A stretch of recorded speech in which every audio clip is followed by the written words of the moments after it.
Welcome आप सभी का तनु क्लासेस में। तो दोस्तों कैसे हैं आप लोग। उम्मीद करता हूं आप लोग बोर्ड एग्जाम की तैयारी अच्छी तरह से करते होंगे और मन लगा करके करते होंगे। 7 फरवरी 2022 को आपका बायोलॉजी का यानी जीव विज्ञान का एग्जाम होगा और आप लोग अच्छी तरह से प्रदर्शन करेंगे। ठीक है, तो आज के इस वीडियो में मोस्ट इंपोर्टेंट यानी VVI प्रश्नों को सॉल्व करेंगे बायोलॉजी यानी जीव विज्ञान के। ये सभी क्वेश्चन मोस्ट इंपोर्टेंट है और ये सभी क्वेश्चन बोर्ड एग्जाम में बार बार पूछे जा चुके हैं। और आपको बता दूं कि यहाँ से जो जितने भी क्वेश्चन हैं ये बोर्ड एग्जाम के लिए सिलेक्ट किया गया है यानी गेस किया गया है और ये क्वेश्चन रिपीट किए जाते हैं, रिपीट पर रिपीट किए जाते हैं। इसलिए मैं चाहूंगा कि आप सभी क्वेश्चंस को कवर करेंगे, कोई भी क्वेश्चन आपसे मिस्टेक ना हो। अगर छूट भी जाता है यानी अगर मिस्टेक हो भी जाता है तो तुरंत आप उसका क्या करेंगे, स्क्रीनशॉट लेंगे और स्क्रीनशॉट लेके याद रखने का प्रयास करेंगे। तो चलिए स्टार्ट करते हैं। सभी क्वेश्चंस का आंसर को कमेंट करना है क्योंकि कमेंट करने से क्या होता है कि जो आपका कॉन्फिडेंस है वो और ग्रो होता है। ठीक है, तो सबसे फर्स्ट नंबर क्वेश्चन आपका स्क्रीन पर क्वेश्चन करा है कि इनमें से कौन नर युग्मक से संयोजन कर भ्रूणपोष बनाता है। ठीक है, अनिषेचित अंडा या फिर सहायक कोशिका या फिर एंटीपोडल या फिर द्वितीयक केंद्र। तो इसका जो करेक्ट आंसर हो जाएगा वो जाएगा आपका द्वितीयक केंद्र। यानी ये जो है ये क्या करता है, नर युग्मक से संयोजन करके यानी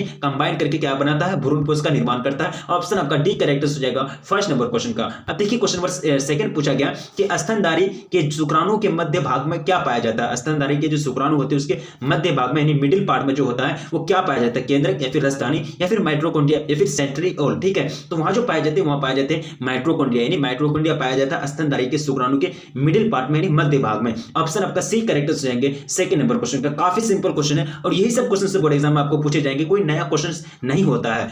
चमगादड़ द्वारा परागण कहलाता है यानी चमगादड़ के द्वारा जो परागण होता है उसको क्या बोलते हैं, तो उसको जो कहते हैं किरोप्टो यानी किरोप्टेरोफिली कहते हैं, उसको क्या बोलते हैं, किरोप्टेरोफिली। आपका ऑप्शन सी करेक्ट हो जाएंगे, क्या हो जाएंगे, ऑप्शन सी बिल्कुल करेक्ट आंसर हो जाएगा। अब देखिए क्वेश्चन नंबर 4 में पूछा गया कि जनक समान जीव उत्पन्न हो सकता है फिर प्राप्त हो सकता है बीज से या फिर युग्मन से या फिर युग्मकों द्वारा या फिर विखंडन द्वारा। तो यहाँ जो हो जाएंगे ना विखंडन के द्वारा, किसके द्वारा, विखंडन के द्वारा जो होता है जनन के समान, जनक के समान यानी जो जनन करता है उसके समान जीव प्राप्त हो सकते हैं। ऑप्शन डी करेक्ट हो जाएंगे फोर्थ नंबर क्वेश्चन का। अब देखिए क्वेश्चन नंबर 5 में पूछा गया कि पराग भित्ति होती है, पराग भित्ति जो होती है एक स्तरीय, द्विस्तरीय, त्रिस्तरीय या फिर कई स्तरीय। तो ये जो होती है 2 लेयर पे होती है, इसमें कितना लेयर, 2 लेयर होते हैं यानी द्विस्तरीय होती है। क्या होती है, द्विस्तरीय। ऑप्शन बी राइट हो जाएंगे 5 नंबर क्वेश्चन का। अब देखिए क्वेश्चन नंबर 6 कह रहा है कि परागण हो सकते हैं, परागण हो सकते हैं कहां हो सकते हैं, गैमेटोफाइट में या फिर सजावटी में, फिर एलर्जी कारक में या फिर इनमें से सभी। तो एलर्जी कारक में परागण जो होते हैं, परागण किसमें होते हैं, एलर्जी कारक में हो सकते हैं। ऑप्शन आपका सी करेक्ट हो जाएगा, क्या हो जाएगा, ऑप्शन सी बिल्कुल करेक्ट हो जाएगा। अब देखिए क्वेश्चन नंबर 7 कह रहा है कि वायु परागण पूर्ण सामान्यतः होते हैं, इसमें आकर्षक, छोटे होते, रंगहीन होते या फिर बी और सी दोनों। तो ये जो वायु परागित पुंज जो होते हैं ना वो छोटे होते हैं, छोटे छोटे और कलरलेस होते हैं, यानी सॉरी कलरलेस होते हैं, हाँ कलरलेस, छोटे छोटे और कलरलेस होते हैं। यानी आपका ऑप्शन डी करेक्ट हो जाएगा, क्या हो जाएगा, ऑप्शन डी करेक्ट हो जाएगा, बी और सी दोनों। अब देखिए क्वेश्चन नंबर 8 कह रहा है कि एनिमोफिली नामक परागण किसके द्वारा होता है, चिड़िया के द्वारा, चमगादड़ या फिर घोंघा या फिर हवा। तो ये जो परागण होता है ना एनिमोफिली, ये होता है हवा के द्वारा, यानी हवा के द्वारा होने वाले परागण का नाम क्या है, एनिमोफिली नाम है। ठीक है, ऑप्शन डी राइट हो जाएंगे 8 नंबर क्वेश्चन का। अब देखिए क्वेश्चन नंबर 9 में पूछा गया कि इंटोमोफिली नामक परागण किसके द्वारा होता है, इंटोमोफिली नामक, चिड़िया के द्वारा, चमगादड़ के द्वारा, हवा के द्वारा, फिर कीड़ा के द्वारा। तो ये जो परागण होता है ना कीड़ा के द्वारा होता है। ठीक है, यानी कीड़ा के द्वारा होने वाले परागण इंटोमोफिली। ठीक है, यानी ऑप्शन आपका डी करेक्ट हो जाएगा, क्या हो जाएगा, ऑप्शन डी बिल्कुल करेक्ट आंसर हो जाएगा 9 नंबर क्वेश्चन का। अब देखिए क्वेश्चन क्या पूछ रहा है क्वेश्चन नंबर 10, मानव में निषेचन होता है यानी फर्टिलाइजेशन जो होता है ना मानव में, गर्भाशय में, योनि में या फिर अंडाशय में या फिर फैलोपियन नलिका में। तो बिल्कुल इसका जो राइट आंसर हो जाएगा वो हो जाएगा आपका फैलोपियन नलिका। यानी फैलोपियन नलिका में क्या होता है, मानव में, ह्यूमन में निषेचन यानी फर्टिलाइजेशन का प्रोसेस होता है। ऑप्शन आपका डी राइट आंसर हो जाएंगे 10 नंबर क्वेश्चन का। अब देखिए क्वेश्चन नंबर 11 कह रहा है कि किस हार्मोन द्वारा अंडोत्सर्जन नियंत्रण होता है, यानी अंडा का उत्सर्जन को कंट्रोल किया जाता है। तो ये जो हार्मोन होते हैं ये होते हैं FSH और LHAN। ठीक है, इसी के द्वारा अंडा का उत्सर्जन में कंट्रोल लाया जाता है। ऑप्शन आपका डी करेक्ट हो जाएंगे 11 नंबर क्वेश्चन का। अब देखिए क्वेश्चन नंबर 12 कह रहा है कि सर्टोरी कोशिकाएं पाई जाती है यकृत में, वृषण में या फिर अंडाशय में या फिर अग्नाशय ग्रंथि में। तो ये जो पाई जाती है वृषण में पाई जाती है, कहां पाई जाती है, सर्टोरी कोशिका वृषण में पाई जाती है। ऑप्शन आपका बी करेक्ट हो जाएंगे, क्या हो जाएंगे, ऑप्शन बी बिल्कुल करेक्ट हो जाएंगे 12 नंबर क्वेश्चन का। अब देखिए क्वेश्चन नंबर 13, मानव मादा में गर्भकाल कितना है। तो सबको जानते हैं कि मानव मादा में जो गर्भकाल होता है वो 9 मंथ का, कितना, 9 महीना का होता है। ऑप्शन आपका सी करेक्ट हो जाएंगे, क्या हो जाएंगे, ऑप्शन सी करेक्ट हो जाएंगे 9 माह। ठीक है, अब देखिए क्वेश्चन नंबर 15 क्वेश्चन में क्या पूछा है 14, कोरक की गुहा कहलाती है। कोरक की गुहा को क्या कहते हैं, तो कोरक की गुहा को जो कहा जाता है उसको सीलोम कहा जाता है। क्या कहा जाता है, उसको सीलोम कहा जाता है। ऑप्शन बी करेक्ट हो जाएंगे 14 नंबर क्वेश्चन का। देखिए क्वेश्चन नंबर 15 क्वेश्चन करा कि परखनली शिशु यानी परखनली शिशु के संबंध में सत्य है, यानी परखनली शिशु के संबंध में जो सत्य है क्या सत्य है, तो ये जो सत्य है जनन अंगों से बाहर निषेचन होता है परखनली शिशु में तथा गर्भाशय के परिवर्तन होता है। ठीक है, ये एक ऐसा टेक्निक है यानी ऐसा टेक्नोलॉजी है जिसमें जनन अंगों से बाहर निषेचन होता है, फर्टिलाइजेशन होता है और गर्भाशय में परिवर्तन भी हो जाता है। ठीक है, आपका ऑप्शन सी राइट हो जाएंगे 15 नंबर क्वेश्चन का। ठीक है, अब नेक्स्ट क्वेश्चन की ओर बढ़ते हैं। क्वेश्चन कह रहा है कि जन्म पूर्व भ्रूण को जांचने की जो विधि का नाम है वो क्या है। जन्म के पूर्व भ्रूण को जांचने की जो प्रोसेस है उसका विधि को कहते हैं एमनियोसेंटेसिस। क्या बोलते हैं उसको? एमनियोसेंटेसिस बोलते हैं। ठीक है, अब देखिए क्वेश्चन में कितना हो जाएगा 18। क्वेश्चन कह रहा है कि परख नली यानी परख नली शिशु एक टेक्निक है, यानी एक तकनीकी है, यानी एक टेक्नोलॉजी है जिसमें क्या होता है, जिसमें होता है आपका क्या होता है, सिंपल सी बात है। तो इसमें जो होते हैं ना, इसमें होते हैं अंडाणु लेकर फिर से निषेचित करा करके रोपित किया जाता है। अंडाणु लेकर के फिर से निषेचित करता है, उसको फर्टिलाइज करता है, फिर उसको पुनर्रोपित करता है। ठीक है, यानी परिवर्तन करता है। ऑप्शन आपका बी करेक्ट हो जाएगा। क्या हो जाएगा? ऑप्शन बी राइट आंसर हो जाएगा 18 नंबर क्वेश्चन का। अब देखिए क्वेश्चन नंबर 19 आपका स्क्रीन पर क्या पूछ रहा है कि गर्भ निरोधक पुट्टिका में प्रोजेस्टेरोन क्या करता है? तो ये अंड उत्सर्ग को रोकता है। क्या बोलता है? अंड उत्सर्ग को ये रोकता है। ऑप्शन ए राइट आंसर हो जाएंगे 19 नंबर क्वेश्चन का। अब देखिए क्वेश्चन नंबर 20 आपका स्क्रीन पर क्या पूछ रहा है कि RH प्लस व्यक्ति जीन प्रारूप हो सकते हैं। तो ये जो होते हैं कैपिटल आर और small R. Option C right answer हो जाएगा। क्या हो जाएगा? ऑप्शन सी बिल्कुल राइट आंसर हो जाएगा 20 नंबर क्वेश्चन का। अब देखिए क्वेश्चन कर रहा है कि एक जीन जोड़ा दूसरे जीन की जोड़े को प्रभाव को रोकना किसमें है, यानी एक जीन जोड़ा दूसरे जीन जोड़े के प्रभाव को रोकना किसमें है, ये जो है ये बात किसमें है। तो ये जो होता है ना, सिंपल सी बात है, ये होता है इसमें सब प्रभाविता में, सॉरी प्रभाविता में, ये होता है प्रभाविता में। ऑप्शन आपका ए करेक्ट आंसर हो जाएगा। क्या हो जाएगा? ऑप्शन ए आपका करेक्ट आंसर हो जाएगा 22 नंबर क्वेश्चन का। अब देखिए क्वेश्चन में कितना हो जाएगा 23 मेंडल का जन्म कब हुआ था? मेंडल का जॉन ग्रेगर मेंडल का जो जन्म हुआ था कब हुआ था? तो इनका जो जन्म हुआ था वो हुआ था 17वीं सदी में। कब? 17वीं सदी में। यानी मटर का पौधा, यानी मटर में जो प्रोसेस किए थे, प्रैक्टिकल किए थे। ऑप्शन आपका एक करेक्ट आंसर हो जाएगा 23 नंबर क्वेश्चन का। अब देखिए क्वेश्चन नंबर 24 एक गुणसूत्र क्या करा कि एक गुणसूत्र पर अत्यंत समीप स्थित जीन्स प्रदर्शित करते हैं। तो इसमें जो प्रदर्शित करते क्या प्रदर्शित करते हैं? जीन विनिमय नहीं, यानी जीन विनिमय नहीं, ये चीज को प्रदर्शित करते हैं। ठीक है, ऑप्शन आपका एक करेक्ट आंसर हो जाएगा 24 नंबर क्वेश्चन का। क्या हो जाएगा? ऑप्शन ए बिल्कुल करेक्ट आंसर हो जाएगा। अब देखिए क्वेश्चन नंबर 25 क्वेश्चन कह रहा है कि वर्धानता में रोगी नहीं पहचान पाता है। तो वर्धानता जो रोग होता है, इसमें जो पेशेंट होते हैं, जो रोग होते हैं, वो किस चीज को नहीं पहचान पाता है? और लाल और हरा रंग को नहीं पहचान पाता। वो लाल रंग उनको दिखाइएगा या फिर हरा रंग उनको दिखाइएगा तो वो नहीं पहचान पाएगा, क्योंकि वर्धानता में रोगी जो होते हैं इस चीज को भूल जाते हैं। ठीक है, ऑप्शन आपका बी करेक्ट आंसर हो जाएगा। ऑप्शन बी बिल्कुल करेक्ट आंसर हो जाएगा 25 नंबर क्वेश्चन का। अब देखिए क्वेश्चन नंबर 26 क्वेश्चन कह रहा है कि लैक ऑपेरॉन दमनकारी प्रोटीन जुड़ता है, किससे जुड़ता है? ऑपरेटर से या फिर प्रचालक स्थल से या फिर रेगुलेटर से या फिर बी गैलेक्टिकल साइजेस से। ठीक है, तो ये जो जुड़ने का कार्य करता है ये करता है प्रचालक स्थल से। किससे? प्रचालक स्थल से। ऑप्शन बी करेक्ट आंसर हो जाएंगे। अब देखिए क्वेश्चन क्या हो जाएगा क्वेश्चन नंबर 27 क्वेश्चन कह रहा है कि निम्नलिखित में से अनुलेखन के लिए महत्वपूर्ण है। अनुलेखन, तो अनुलेखन के लिए जो महत्वपूर्ण है डीएनए मिथाइलेज, यानी ये महत्वपूर्ण, ये काफी मतलब बहुत बड़ा फैक्टर है, बहुत बड़ा फैक्टर जो जरूरी होता है अनुलेखन के लिए, DNA methylase. Option A right answer हो जाएंगे 27 नंबर क्वेश्चन का। अब देखिए क्वेश्चन नंबर 28 प्रतिकोडोन या एंटीकोडोन पाए जाते हैं। प्रतिकोडोन या एंटीकोडोन पाए जाते हैं। तो ये जो पाए जाते हैं कहां पाए जाते हैं? ये पाए जाते हैं टीआरएनए पर। कहां? टीआरएनए पर। ऑप्शन आपका बी करेक्ट हो जाएगा। क्या हो जाएगा? ऑप्शन बी करेक्ट हो जाएगा 28 नंबर क्वेश्चन का। अब देखिए क्वेश्चन 29 क्वेश्चन करा कि संबंध के फलस्वरूप एक्सोन जुड़ते हैं तथा अभिक्रिया को उत्प्रेरित करने वाला एंजाइम कौन सा है? अभिक्रिया को उत्प्रेरित करने वाला जो एंजाइम है कौन सा है?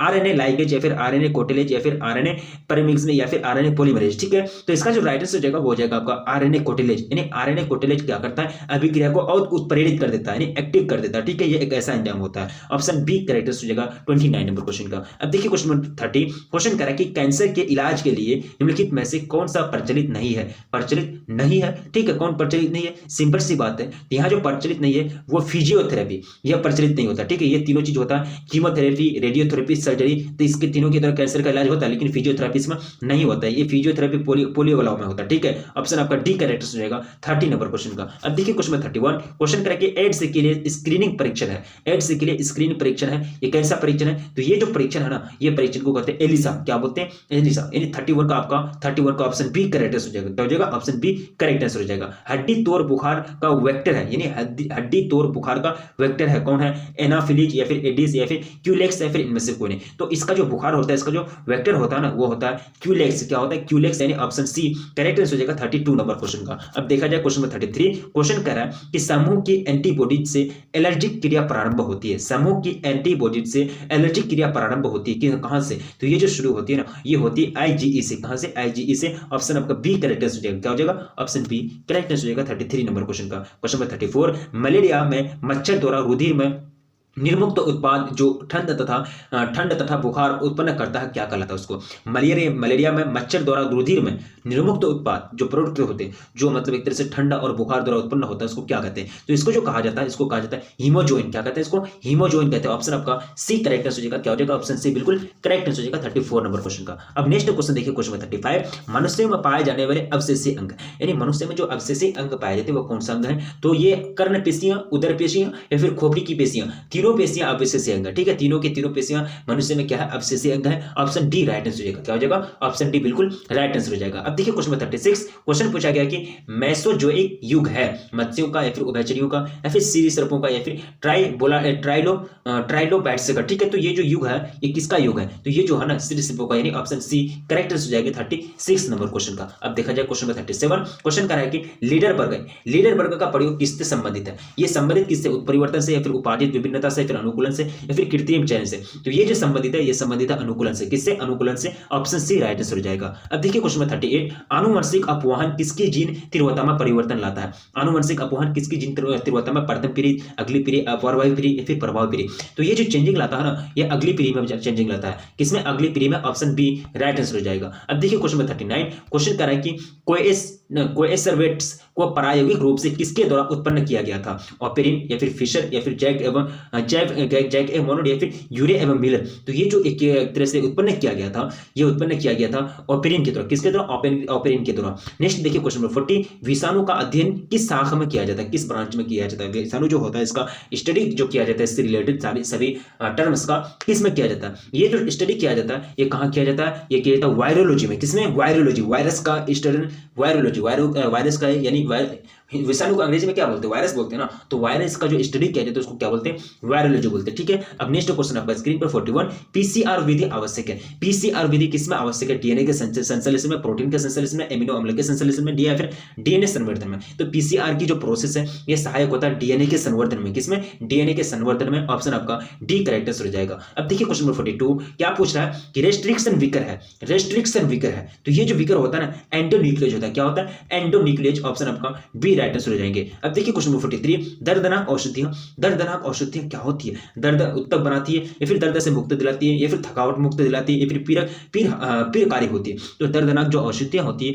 उसको किस कैटेगरी में रखा जाता है? तो वो जो रखा जाता है दर्द से मुक्ति दिलाती है, यानी पेन को किल करता है। पेन किलर, ये क्या होता है? पेन किलर होता है। ठीक है, यानी एंटीपायरेटिक। अब देखिए क्वेश्चन नंबर 44, एड्स होता है कवक द्वारा, विषाणु द्वारा या फिर जीवाणु द्वारा या फिर हेलिमिंथ द्वारा? तो ये एड्स जो होता है ये किसके द्वारा होता है? हम लोग पढ़ते आए हैं विषाणु के द्वारा होता है ना। ये एड्स के यानी इम्यूनो डिफिशियंसी वायरस के द्वारा होता है। वायरस को हिंदी में क्या बोलते हैं? विषाणु बोलते हैं। तो विषाणु के द्वारा होता है। ऑप्शन बी राइट हो जाएगा 44 नंबर क्वेश्चन का। अब देखिए question number 45, ट्रीटिकेल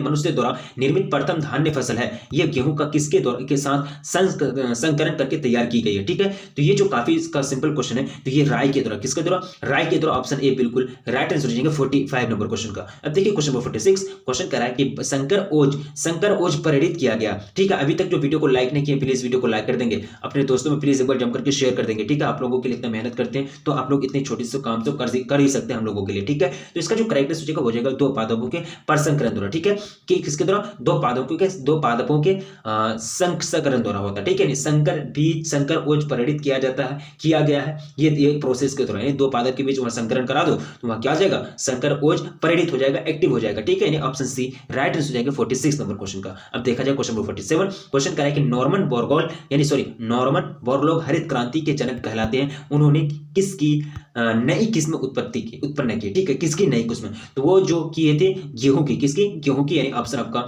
C correct answer हो जाएगा। क्या हो जाएगा? ऑप्शन सी बिल्कुल करेक्ट आंसर हो जाएगा। अब देखिए क्वेश्चन नंबर 48, रुक्षांश। क्या करा के? रुक्षांश की अधिकता होती है अंड में या फिर खनिज पदार्थों में या फिर रुक्षांश बोलते हैं अनाज में या फिर घास भूसा तथा चारा में। ये जो पाए जाते हैं ये कहां पाए जाते हैं ज्यादा से ज्यादा? ये जो पाया जाता है घास और चारा में सबसे ज्यादा, घास भूसा चारा में सबसे ज्यादा पाया जाता है। ठीक है, अब देखिए क्वेश्चन नंबर 49, शहद का निर्माण करती है।